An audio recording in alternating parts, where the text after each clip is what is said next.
And Winston Peters has been tweeting about the inquest into the March 15 terror attacks. I mean, what, Ben, was going on there? Can you read into why Winston Peters would be making those kinds of tweets about Jacinda Ardern in this sort of period? It's very hard to understand. Look, many people smarter than me, more experienced than me, have tried to get inside Winston Peters' head. But look, every time he has gone into government so far, 1996, 2005, 2017, at the following election, his party has fallen below the 5% threshold. And in two cases, that's meant he's out of Parliament. And if that happens again, he's out of Parliament again.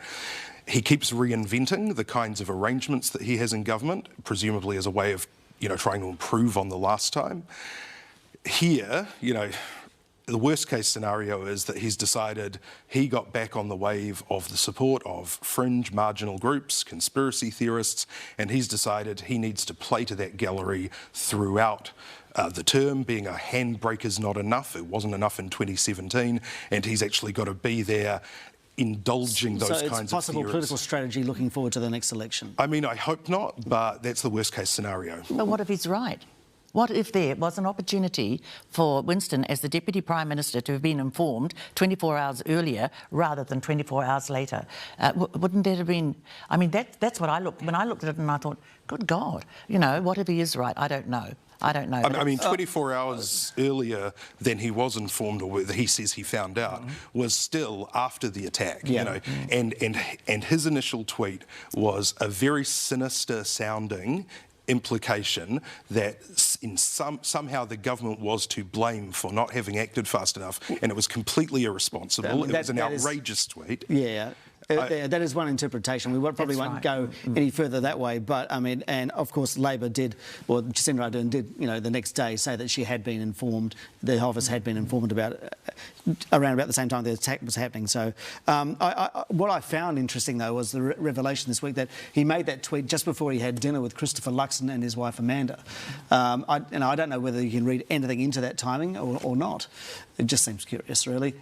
But it's always about timing, isn't it? Everything's about timing. It's been suggested that he did it as a bit of a flex to kind of show, look, I'm not in the box seat, I'm the smallest party that's coming into these talks, but look, I'm still Winston Peters, I can say whatever I want, I can say it with impunity, as the other party leaders, smallest party, but the biggest focus. Kept their mouths shut, and and it is a bad signal if that's how he intends to behave, because you would think that somebody acting like that in government disqualifies them from any of the high offices that he wants, like foreign minister. So this would make... Well, we've had radio silence on this from Christopher Luxon and David Seymour. They must be looking at the forthcoming specials and just crossing their fingers then, wouldn't you think, Maripeka?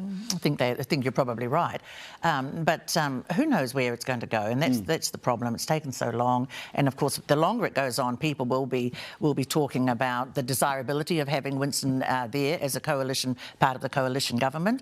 And the fact is, there's, Should he be Deputy Prime Minister? Should David Seymour be Deputy Prime Minister, or should National keep it in-house with Nicola? Well, he's the only one that's got the experience as far as I'm concerned. Right. I always say, and so many people do say, don't underestimate Winston Peters. OK. Well, that's right. In the past, he has been very statesmanlike when he is actually in government. And the issue is, if he's signalling a departure from that, he was excellent in the aftermath of the Christchurch shooting. He was statesmanlike, he was responsible, he backed up the government, he really performed admirably, and it's a real shame that he's kind of muddying that legacy now. Let's move on to Māori wards. This week we had a decision by the Auckland Council not to have a Māori ward established, but that's despite half the councils in the country already having them. What do you read into that matter? Well, they're somewhat out of step, aren't they, then, with the wishes of local communities.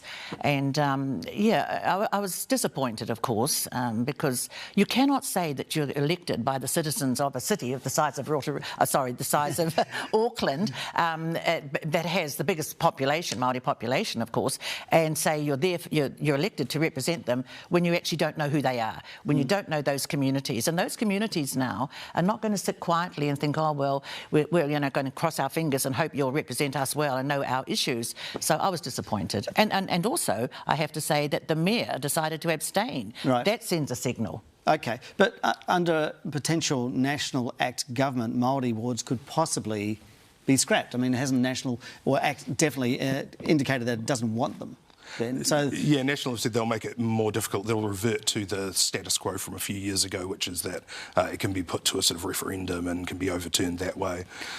So this could be a festering issue coming in. It'll cost the ratepayers considerably. It'll cost the ratepayers absolutely considerably, because decisions now will be challenged. They'll be challenged through the environmental court. There's money available now for that to happen through the treaty settlements. So you've got to understand that the aspirations of Māori will not be curtailed by politicians who do not know the communities that they represent. But in terms of things like RMA objections and dealing with mana whenua, which is very important, and there are legal obligations on councils for that.